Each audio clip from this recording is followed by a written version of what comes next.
Ateik į Aikos www.aikos.smm.lt. Užsiregistruok, pasirink prisijungimo prie Aikos svetainės būdą. Eik į Mano Aikos, susikurk profilį ir nepamiršk įrašyti. Eik į Mano įrankiai, pasirink kurti gyvenimo aprašymą, karjeros planą, elektroninį portfelį. Kairėje pusėje rinkis kurti gyvenimo aprašymą. Pateik asmeninę informaciją, jei reikia, paraiškos informaciją, darbo patirtį, jei yra, išsilavinimo ir kvalifikacijos duomenys. Gyvenimo aprašymą papildyk asmeniniais gebėjimais. Noriai bendrauju, gebu suburti, moku, dirbu. Nepamiršk įrašyti, atmink, kad visada duomenis galėsi papildyti. Užpildyk kalbų mokėjimo lentelę. Pasirinkdamas kalbą, jos mokėjimo lygmenis, nurodyk diplomus ar pažymėjimus, kurie įrodo kalbos mokėjimą. Užpildyk kitų gebėjimų skiltį, pateik informaciją apie vairuotojo pažymėjimą ir kitą. Gyvenimo aprašymą galima išsaugoti keliais formatais. Šie failai patenka į elektroninio portfelio turinį. Karjeros plano dalyje susipažink su pagrindinėmis karjeros plano dalimis. Pasirink pildyti karjeros planą ir sukurti naują uždavinį. Pasirink pradžios laiką ir terminą, kada uždavinį turi įvykdyti. Trumpai aprašyk išsikeltą uždavinį. Pasirink prioritetą, kokio svarbumo yra išsikeltas uždavinys. Didelis, įprastas ar mažas. Aprašyk būdus ir priemonės, kaip sieksi įgyvendinti uždavinį. Jei nori, apibūdink rezultatus. Įtrauk failų iš elektroninio portfelio turinio. Nepamiršk įrašyti. Sukūrus naują užduotį, ją galima įtraukti į laiko juostą. Reikia pasirinkti simbolį, paspausti 3 taškelius, tada atsiras galimybė užduotį įtraukti į laiko juostą. Sukurtas karjero plano užduotis galima eksportuoti. Failų saugojimo vieta elektroninio portfelio turinio skiltyje.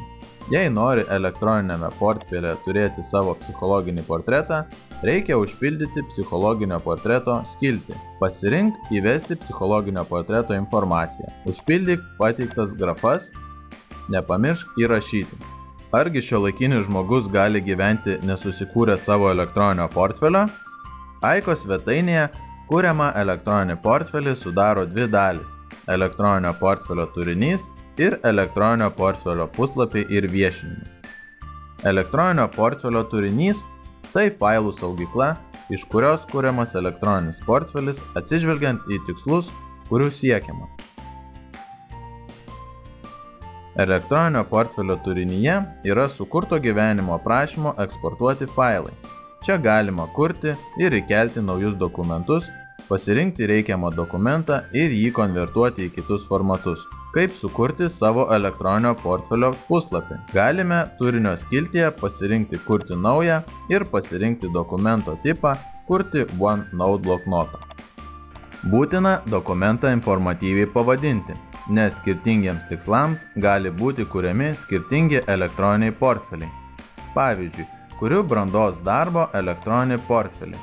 Jame sukuriu tiek puslapių, kokios struktūros reikia, kad būtų galima planuoti, rašyti refleksiją, rinkti medžiagą, įkelti pradinį, tarpinį ir galutinį darbo variantą.